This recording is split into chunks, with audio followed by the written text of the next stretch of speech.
Hello, everyone. Hello, hello. It's Alicia Hurt here, your servant leader, here with I See My Baby, the Women's Wellness Center in Bainbridge, Georgia.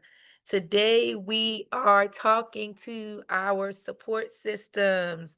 We're talking to the moms, the dads, the friends, the uncles. We're talking to everyone that is helping mom in her journey as she is giving birth, as she is on her birthing journey. And so we are supporting women through emotional and life transition. I see someone pulling up, so I am going to go to the next room. So y'all give me one.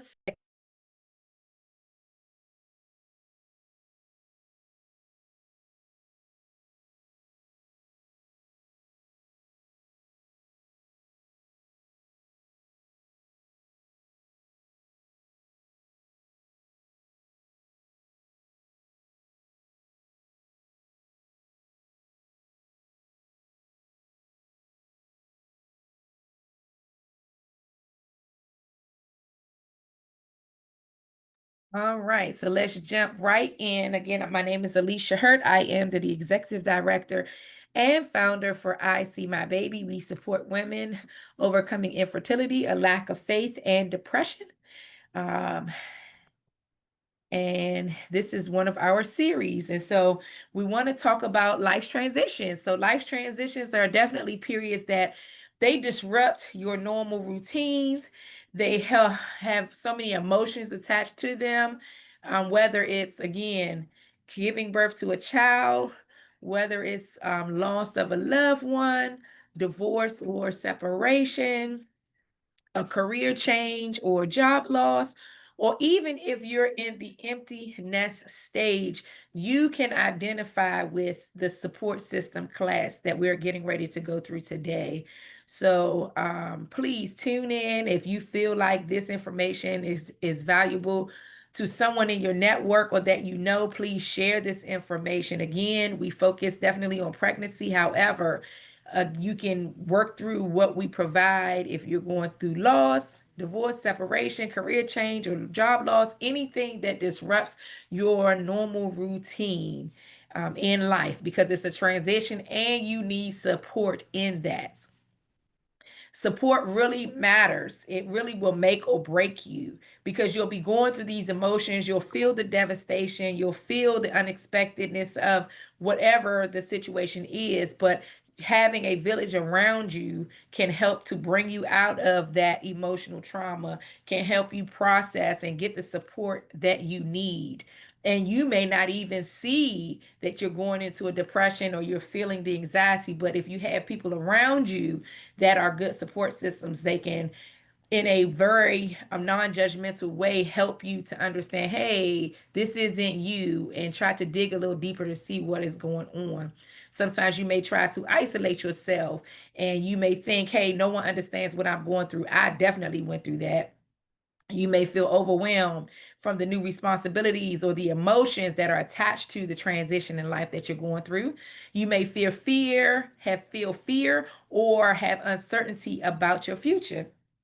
And so one of the first questions I would love for you to ponder on is when you think about a big change you went through, who showed up for you? Who showed up for you? And what did they do that made you feel supported? So for me, in going through my infertility journey, I most definitely would say my mother comes to mind. Now, I had many others, my husband, my dad, my siblings, my friends, but my mom, because of her gentle touch and her way of choosing her words and comforting me when I truly felt broken. And a lot of the times going through the journey, I was living in Baltimore and my mom was in PG County. And so it wasn't easily for her to just pick up and go. It would be an hour or so for her to get to me.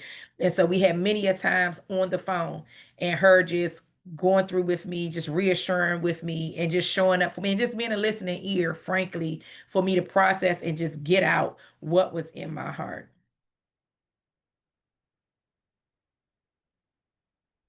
So the core role of a support system, y'all listen up. This is the role. So that way you're able to set the expectations for your support system. So the core role of a support system is more than a group of people. It's a safety net, like I said, how I felt when my mom would talk to me. It's someone that is there for you emotional and through your practical crisis. So here are the main functions of the individuals, not just one person, but many. Emotional anchor, where they're being a consistent, calming presence when emotions feel chaotic. The practical help, where they're offering tangible assistance like meals, childcare, rides, or financial advice.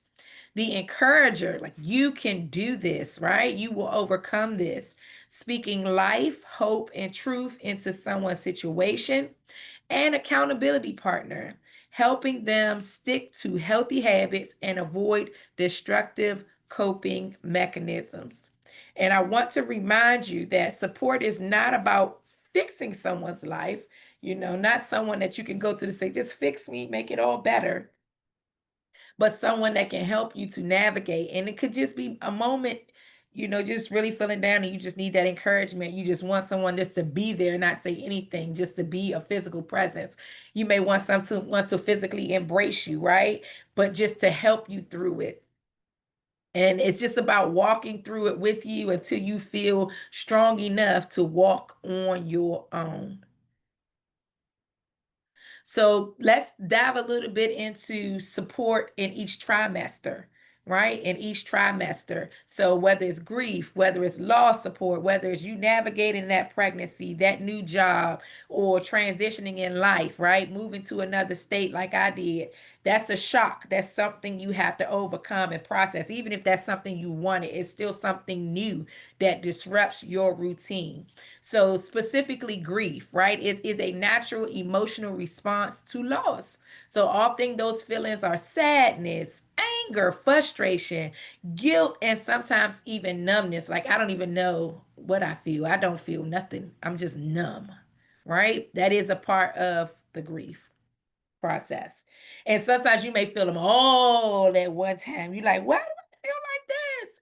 Or it's one time this, another time this, and it could be a year from now this, then 5 minutes this, and you're like, what is going on? I thought I was over this. It's just an ongoing journey and process.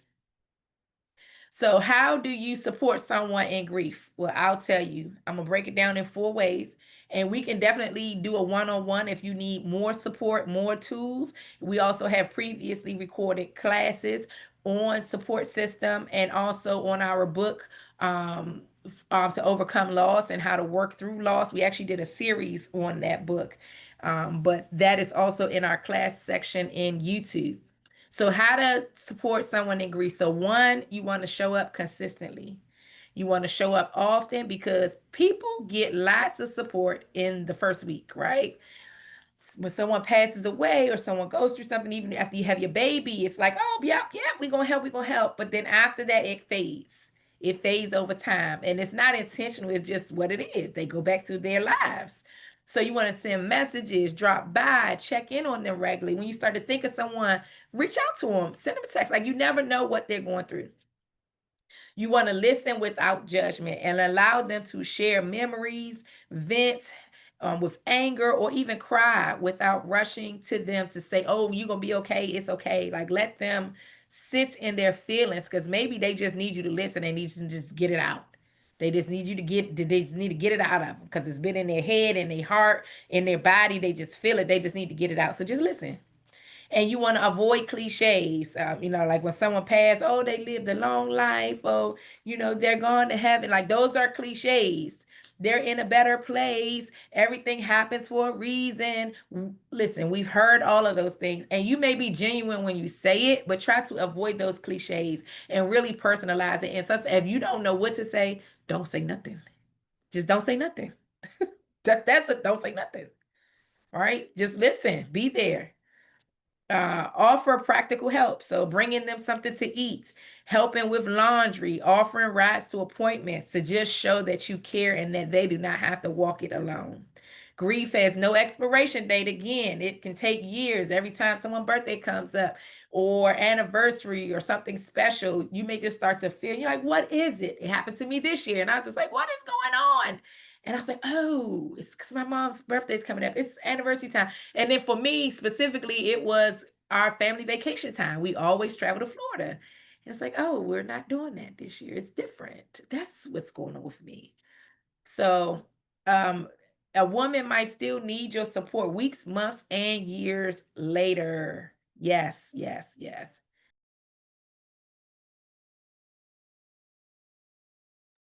So, divorce and separation support. That is the legal and emotional ending of a marriage or a long-term relationship. And I know you're like, Alicia, what? Yes, that has to do with being a support system, showing up because there's a major emotional impact. That loss of identity. Who am I without this relationship? That financial stress, maybe one spouse paid for this, the other spouse paid for that. Now you don't have that income. What do you do? That loneliness and that social stigma. They may say, yeah, I'm going out, I'm outside. But then when they got to come back home inside and deal with being lonely, that person is not here anymore. What do I do? Fear about starting over. Like, oh my God, this is not 1990, it's 2025. I just don't understand. The dating scene is different. It's a lot of fear and emotions that are tied into it and ways that you can support. Again, judgment free. Judgment free. I'm not judging you. I don't want to hear I told you so, that we saw those red flags. No, that's not being supportive. Also, encouraging self care, to sleep, to get nutrition. Hey, girl, come on, let's go get our nails done. Let's go get something to eat. Let me take you grocery shopping. Let's get out. Let's go walking. Something to help and encourage self care, and to help them rebuild their routine. So, suggesting new hobbies. Hey, you like to dance? Let's take a dance class together. You like to walk? Let's go and sign up for a 5K walk, or there's one that's called From Your Couch to 5K or something like that. Let's do that. Let's start some new things, going and meeting new people, maybe joining one of the vacation clubs they have online where, different networkings, like, okay, women with kids, or just women, or just men, or singles, and you all go and travel together. Like, those are different ways to suggest new hobbies and to meet new people and just to get out there and live your life. Assisting with logistics. So moving, childcare, legal documents. Hey, sis, what you need help with? I can help you with that. I can research this for you. I have some recommendations.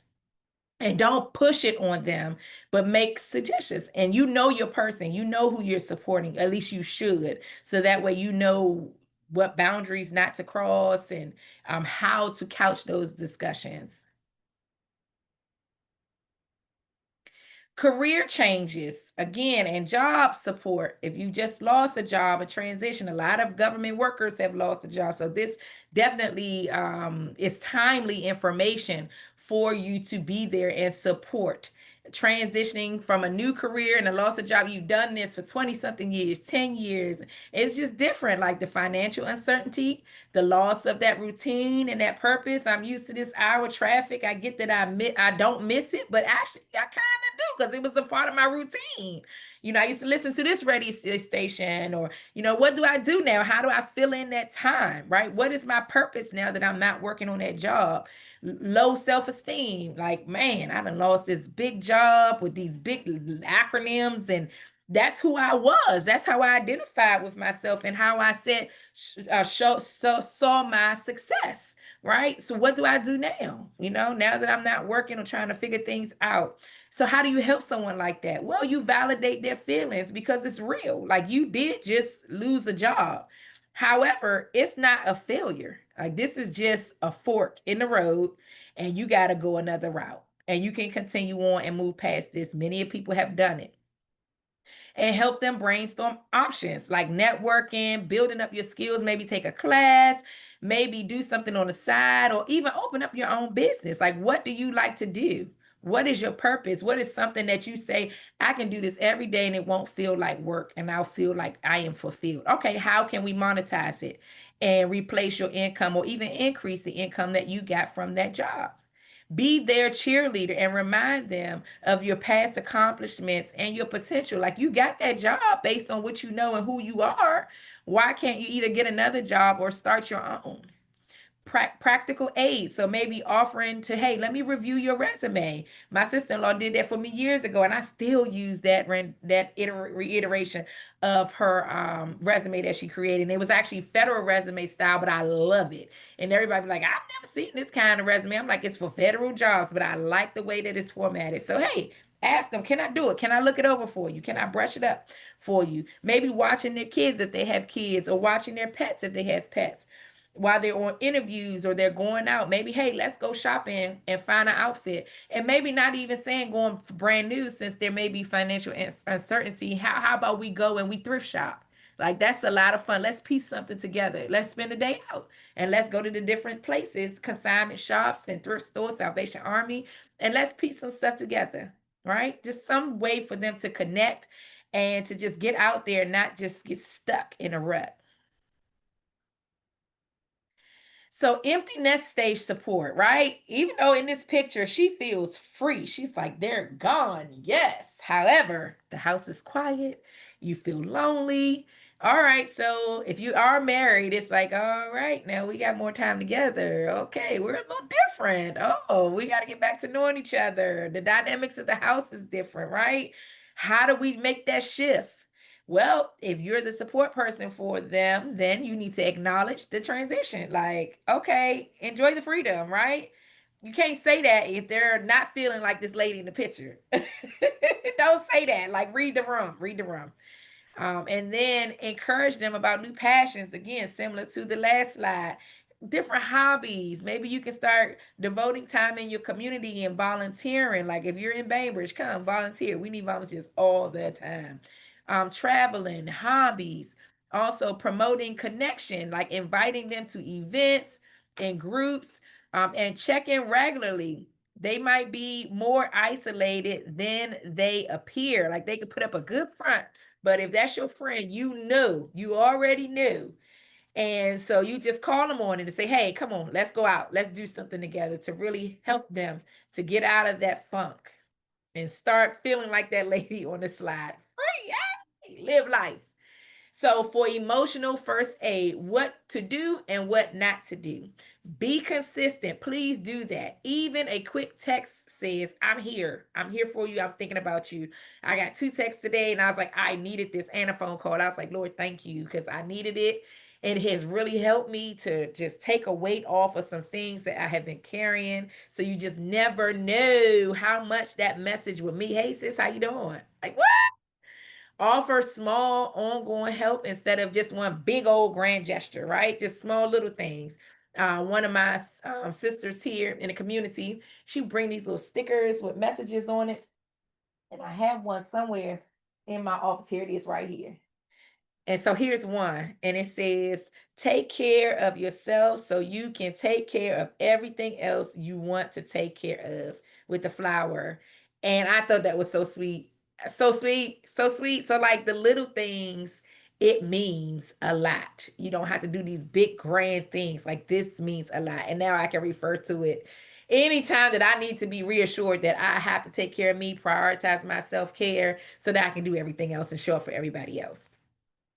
And what you don't want to do is offer unsolicited advice. Like, if they didn't ask you, then don't. Well, let me tell you what you need to do. No, don't do it. Don't do it. Don't compare their situation to yours, and don't disappear after the first week. It's like, really, you were here. You just, now I get it, life happens, but set those expectations. I may not be able to reach out to you every day after this first week. However, I will ensure that I connect with you. And if you need to, put it on your calendar as a reminder, like you do everything else. Check in with Alicia on Mondays around 10 a.m. Check in, right? Simple. Listening without fixing. And that is so hard. It's so hard for me because you get these ideas that download and they be like, ping, ping, ping, ping, ping. You got to have active listening, meaning you giving someone your full attention without trying to solve their problem immediately. And how do you practice this? How do you do it? Well, you maintain open, relaxed body language, right? So you're not tensed up and all of that. You repeat back what you've heard to confirm everything.